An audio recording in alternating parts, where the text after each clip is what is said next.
In March 2012, as the lights began to flicker on, a peaceful town was suddenly shattered by an unprecedented blood-soaked act of violence. A video creator, once somewhat well-known online, unexpectedly transformed into a cold-blooded killer overnight, taking the lives of his own family with his bare hands. What drove this young man to the brink of darkness? Let's uncover the dark secrets that Trey Sesler kept hidden in his soul. Trey Sesler was born on August 3rd, 1989, in Waller, Texas, where he lived with his parents Rhonda and Elton, and his brother Mark.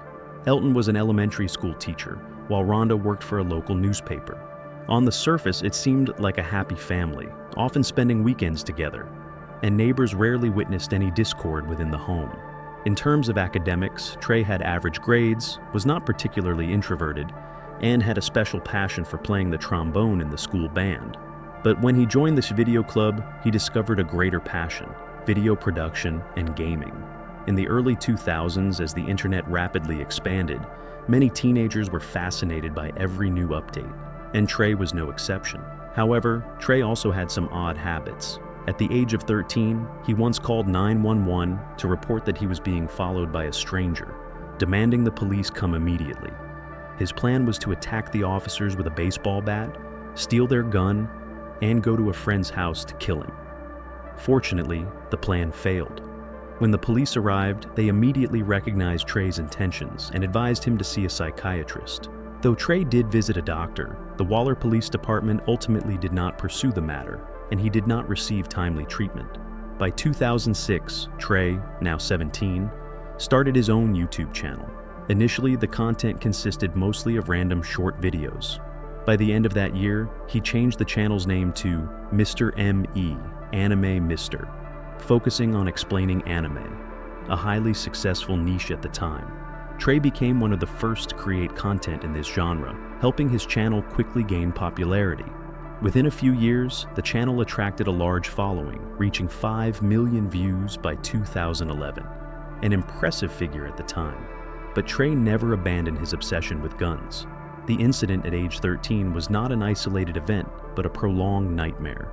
In 2011, at the age of 22, Trey moved into his late grandmother's house for more privacy, promising his parents to keep the house neat and secure until they decided what to do with it. For a young person, living independently is both an opportunity and a risk. But for Trey, it became a breeding ground for loneliness and resentment. He needed help, but no one recognized the madness growing inside him, leading him down an irreversible path. In 2011, Trey harbored a horrifying plan to kill his family and reenact the Columbine High School shooting, aspiring to become the most infamous serial killer in history, following in the footsteps of Ted Bundy. The previous year, he had become obsessed with studying Bundy and other deviant murderers, particularly the details of school shootings. How could he conceal weapons when entering the school? Which doors would give him quick access to crowded areas? How could he inflict the most damage in the shortest amount of time? These insane thoughts haunted his mind. Trey chose Waller High School, where he had once been a student, as the target for his attack, turning the school into the stage for his massacre. He prepared satellite images of the school, collected information about the layout, exits, and the surrounding environment. Although his friends only learned about this plan at the last minute, some of his YouTube followers had already noticed something unusual. These signs were almost chilling. Trey had a pet rabbit, but he used it to practice shooting, a cruel act that showed his complete disregard for life, whether human or animal. He didn't hide these ideas, but few paid attention to the dark world inside him. Early in 2012, he posted a video, drunk and rambling, openly discussing his obsession with guns and murder. During the new year of 2012, he even revealed to a friend that he had plans to kill his father. In reality, the Sesler family was far from harmonious. Years of conflict had built up, particularly between Trey and his father, Elton. On Christmas 2011, they had a fierce argument. Elton always wanted Trey to have a clear career plan, but Trey was consumed by YouTube and video production. After graduating high school, Trey attended college for a short time, but dropped out after a year, leaving Elton deeply disappointed. Every time they were in the same room, Elton would bring up Trey's future. Although Elton's intentions were good, Trey felt like a failure in the family, even envying his brother Mark, believing he was never loved as much as him. Trey couldn't stand serious conversations with his family, preferring to sink into negative emotions and isolate himself. In addition to drinking in front of the camera, he was almost always drunk during family gatherings. In 2012, the family's concern for Trey reached its peak, especially for Mark and Elton. They tried to convince him to quit drinking, fearing he might do something extreme. With a weapon stash in the house, they grew increasingly worried that he might hurt himself, but no one imagined he would turn the weapons against the family. On March 13, 2012, Trey posted his final video, claiming he had found a job, was working with a film company, and would be busier. He promised his fans he would continue to update videos despite his busy schedule. But it was all a lie. A week later, on the evening of March 20th, 2012, Trey completely lost control. He grabbed a rifle, aimed at his mother first, and a single shot took her life. He knew there was no turning back. He could only continue. He then turned to kill his father and brother, even sparing no mercy for the pet. In Trey's mind, once he had killed his mother, there was no choice but to continue his mistake. After being arrested, Trey claimed that killing his entire family came from a sense of compassion, that he didn't want his parents and brother to suffer because of his future actions. This reasoning was a textbook example of a psychotic mind.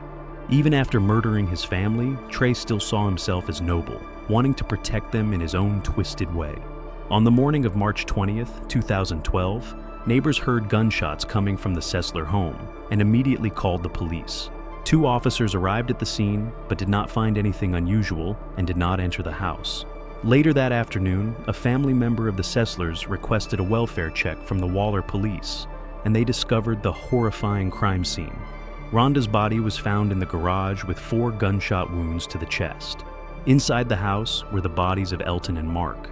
The house was covered in blood, and on the door were scrawled confessions.